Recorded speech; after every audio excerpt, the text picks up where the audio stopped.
안녕하세요. 면역학TV의 김민석. 이주은입니다. 네, 2주 만에 뵙는 것 같아요. 네, 네. 좀 오랜만에 돌아왔죠. 네, 오늘은 비세포에 대해서 배우는 시간이죠? 네, 네. 오늘은 비세포에 대해서 조금 더 자세히 배워보는 시간인데요. 읽어보니까 비세포의 항원 수용체가 항체가 된다. 네. 라는 말이 있더라고요. 네. 여기에 대해서 한번 설명을 해주시면. 면역학의 역사를 보면 T세포 연구가 조금 더 활발하게 이루어지고 있었고요. 네. B세포는 좀 최근 들어서 많이 알게 됐어요. 그래서 B세포는 항체를 만드는 그런 세포가 되는데, 이제 수용체라는 거는 어떤 거랑 이렇게 결합하는 그런 물질을 우리가 수용체라고 하거든요. 수용체하고 이렇게 결합되는 그런 물질을 우리가 리간드라고 하고, 리간드와 리셉터가 하나의 쌍이 되는데요. 이제 T세포에 수용체라는 게 있었잖아요. 네. 그래서 이게 T셀 리셉터, 줄여서 TCR이라고 하는데요. B세포 같은 경우에는 B셀 리셉터라 그래서 BCR이라고 처음엔 불렀거든요. 근데 그게 모양이 항체하고 똑같아요. 그래서 B세포는 자기 고유의 한 가지 항체를 가지고 있는데, 그게 세포막에 딱 붙어 있을 때는 우리가 그걸 BCR, B세포 수용체라 그러고, 나중에 형질세포가 돼서 이게 세포하고 떨어져 나가면 그게 항체가 되는 거예요. 그러면 형질세포에 대해서도 한번 설명해 주시면. 네. 그래서 B세포가 처음에는 이런 BCR을 가지고 있지 않다가 네. 골수에서 어느 정도 교육을 받고 나면 B세포 수용체를 달고 네. 나와가지고 림프절로 이동을 하게 되거든요. 림프절에서 이렇게 기다리고 있다가 자기하고 짝이 맞는 항원이 이렇게 탁 오면은 BCR하고 항원이 이렇게 탁 결합되는 순간에 큰 충격을 받아요, B세포가. 아, 내가 드디어 짝을 만났구나. 이 녀석을 없애야 되는구나. 이런 생각을 하게 되면서 얘가 어떤 변화를 거쳐가지고 나중에 그 항원에 대한 항체, 자기의 B세포 수용체를 많이 만드는 세포로 바뀌거든요. 그럼 모양도 바뀌고 네. 몸 전체가 항체로 가득 찬 주머니를 가지고 있게 돼요. 그걸 우리가 형질세포라고 부르게 돼요. 그래서 B세포의 운명은 네. 항원을 만나기 전에는 그냥 어리버리하게 지내고 있다가 네. 자기하고 짝이 맞는 항원을 탁 만나게 되는 순간 일부는 이 기억 비세포로 가고요. 이 기억 비세포는 평생 이제 가는 거죠. 그래서 자기하고의 짝이 오면은 그때는 금방 반응할 수 있게 해주고, 나머지 하나는 이 항체를 만드는 형질세포로 변하게 돼요. 형질세포는 골수로 다시 이동해서 거기서 계속 항체를 만들어서 우리 그 항원을 제거하는데 어떤 역할을 하게 되는 거죠.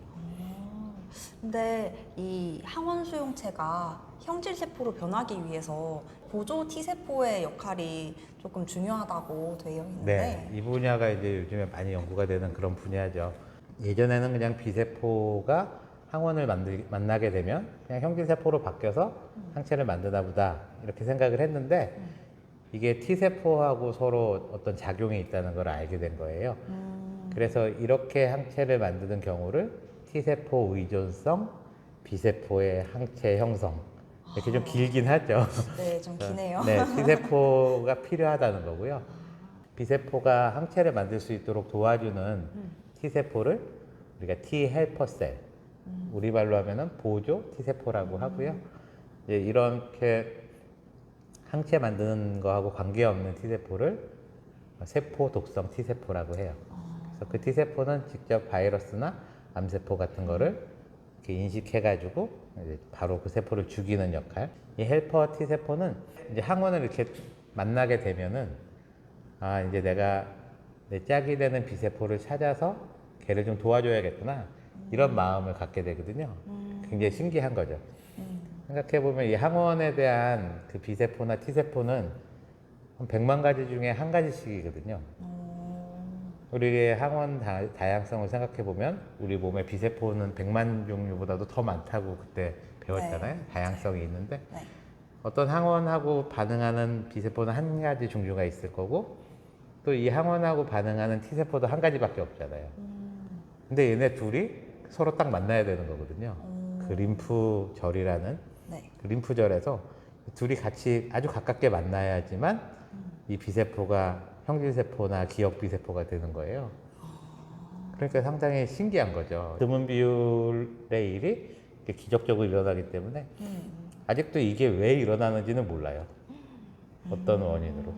이제 열심히 연구를 하고는 있는데 참 신기한 일이죠. 그러니까 이번에 이제 코로나 백신을 맞으면 이제 항원을 넣어주는 거잖아요. 네. 그럼 그 항원에 반응하는 B세포가 있을 거고 그 항원에 반응하는 T세포가 있을 텐데 이 보조 T세포하고 B세포가 서로 이렇게 밀접하게 만나야 우리가 항체를 만들고 코로나로부터 이렇게 예방이 되는 거니까 이게 잘 안 만나면은 주사를 맞아도 우리가 항체를 못 만드는 거죠. 근데 대부분의 사람이 뭐 90% 이상 항체가 생긴다는 거 보면 네. 이 두 세포가 평상시에는 어디 숨어 있었는지도 몰랐는데 어느 한 림프절에서 만나서 또 거기서 형제세포로 바뀌어서 이렇게 항체를 만들어준다고 생각하면 네. 참 신기한 거죠. 어떻게 그렇게 보면. 생각하니까 조금 낭만적인데요? 그렇죠. 이 T세포하고 B세포하고 보조 T세포의 이 만남이 네. 이루어지지 않으면 우리 몸엔 재앙이고 이게 잘 만나야 우리가 항체도 만들고 또 기억 B세포도 만들 수 있는 거죠. B세포가 항원을 이렇게 만나게 되면은 그 항원을 이렇게 잡아먹어요. 그래서 우리 몸에 있는 세포 중에서 네. 이렇게 외부에 있는 항원을 잡아먹어서 그걸 밖으로 표현하는 세포 이런 거를 항원 제시 세포라고 하거든요. 안티진 프리젠팅 셀 APC라고 하는데 크게 세 가지 종류가 있어요. 하나가 수지상 세포라는 덴드리트 셀 DC라고 하는 거, 또 하나는 대식 세포. 얘네 둘은 이제 잡아먹는 게 전문이거든요. 그래서 네. 뭐든 잡아먹어서 그걸 분해해서 어떤 접시에 담아서 이렇게 밖에다가 이렇게 보여주거든요. 그래서 외부에서부터 온 거를 잡아먹어서 담는 접시를 우리가 MHC 클래스 2라 그래요. 그래서 MHC 클래스 2를 가지고 있는 세포가 딱 세 가지밖에 없는 거예요. 하나가 DC, 그러니까 수지상 세포, 또 하나는 대식 세포, 마크로파지, 마지막 하나가 이 B세포거든요. 이게 MHC 클래스 2를 가지고 있어요. 그래서 이 접시는 밖에서부터 온 그런 물건을 잘 분해해서 여기다 잘 담아서 이렇게 얹어주는 거거든요. 그러면 그거를 보고 이제 T세포가 가지고 있는 T셀 수용체, TCR이 그 반응을 하는 거예요. 그래서 다른 덴드리틱 셀이나 마크로파지는 이게 순수하게 T세포를 이렇게 활성화시켜주기 위해서 이렇게 담아서 올려주거든요. 네. 근데 B셀은 네. 아무거나 이렇게 잡아먹는 게 아니라 자기 짝이 되는 항원만 딱 잡아먹잖아요. 그럼 이거는 그걸 잘 분해해갖고 딱 얹어주면 결국 자기 짝이 되는 T세포를 위해서만 딱 만들어주는 거죠. 정말 좀 어떻게 생각해보면 로맨틱하죠. 네. 다른 놈들은 다 와도 그걸 못 먹어요. 자기 짝이 되는 애만 거기 가서 탁 먹는 순간 이 B셀을 다시 자극을 해주는데 그때 나오는 게 인터류킨 4라는 겁니다. IL4, 4번. 그러니까 인터류킨은 백혈구와 백혈구 사이에 어떤 사랑의 신호 같은 거거든요. 근데 그 중에 네 번째. 인터류킨 4번이 나오면 네. 그때서 이제 B세포가 완전한 B세포를 이제 성숙을 하게 돼서 항체를 만들게 되는 거예요. 이게 어떻게 보면 당연한데 정말 쉽지 않은 일이네요. 그쵸. 굉장히 어려운 일이죠. 그러니까 그 B세포가 이렇게 그거 항원을 잡아먹어서 그거를 이제 음식으로 만들어서 MHC 클래스 2 접시에 이렇게 담아서 낼 때 아, 내 짝이 올까 안 올까 얼마나 기다리겠어요. 네. 근데 그게 림프절에 이렇게 딱 와가지고 그 음식을 먹고 이렇게 탁 반응을 해준다는 게 우리 몸이 너무 신기한 것 같고 맞아요. 보통 이런 아까 말한 세 가지 세포 APC에 해당하는 덴드리틱 셀, 마크로파지, B셀이 아닌 다른 세포들은 MHC 클래스 1이라는 접시를 가지고 있어요. 그거는 근데 외부에서 온 항원을 이렇게 제시하는 게 아니라 네. 자기가 가지고 있는 집에 있는 물건 하나씩 이렇게 보여주는 거예요. 그래서 이건 주민등록증이나 무슨 신분증 비슷한 거죠. 그래서 거기에 딱 올라왔는데 보니까 그 감시하는 T세포들이 이렇게 돌아다니면서 그 접시에 있는 음식을 받아 먹거든요. 근데 이게 보니까 영 우리나라 음식이 아니에요. 그러면 그 세포는 뭔가 감염됐거나 암세포구나 해서 죽이거든요. 그래서 이거는 자기가 네. 우리 몸에 있는 세포라는 거를 표현하기 위해서 이렇게 음식을 내보이는 걸 MHC 클래스 1이라 그래요. 그 보니까 T세포가 사이토카인이라는 물질로 이제 B세포를 도와주던데 네. 그 물질은 어떻게 나오는 거고 어떻게 작용하는지 좀 설명을 해주세요. 그러니까 백혈구끼리 서로 연결을 해주는 네. 그런 물질들을 우리가 사이토카인이라고 하는데 네. 그 중에 대표적인 게 이제 인터류킨이거든요. 예, 인터류킨이 뭐 1번, 2번, 3번 해서 번호가 굉장히 많아요. 그래서 각각마다 이제 작용이 있는 거고요. 이렇게 그 비세포가 딱 항원만 만났다고 해서 눈이 번쩍 뜨여서 항체를 막 만들면 좀 문제가 생길 때가 있어요. 왜냐하면은 이게 분명히 외적이 침입해 온 거를 인지해서 딱 그 항체를 만들어야 되는데 외적이 아닌데도 그거를 외적으로 오인해 가지고 자기 몸에 있는 어떤 단백질에 대해서 항체를 만들면 이게 자가 면역 항체가 되는 거잖아요. 네. 그래서 보통 이렇게 중요한 단계에서는 두 가지 신호를 필요로 해요.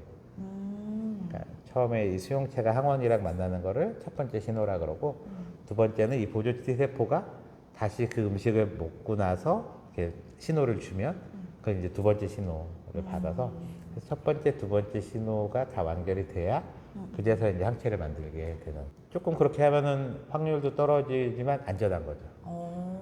우리 자가 항체를 실수로 만드는 거를 방지하기 위해서 그런 식으로 이제 이중 장치를 두거든요. 네. 보통 면역계에서 중요한 일들은 이런 식으로 두 개의 키를 요구하거든요.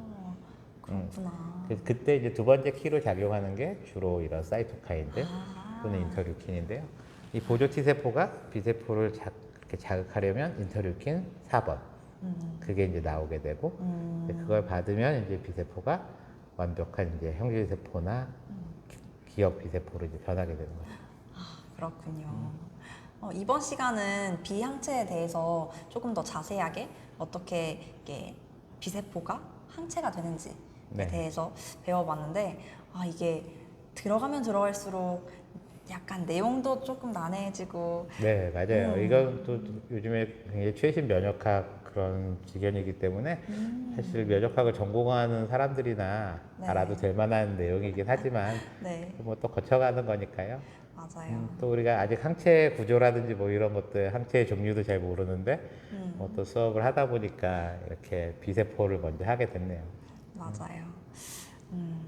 저는 이렇게 알게 돼서 매일 새롭게 배워가는 것이 있고 이래서 너무 좋다고 생각합니다. 네. 그럼 뭐 지루하시더라도 자꾸 듣다 보면은 또 언젠가는 면역학이 어떤 건지 또 뒷부분에 가면 또 재밌는 내용이 나올 수도 있으니까요. 맞습니다. 포기하지 말고 계속 시청해 주세요. 네. 계속 지켜봐 주세요.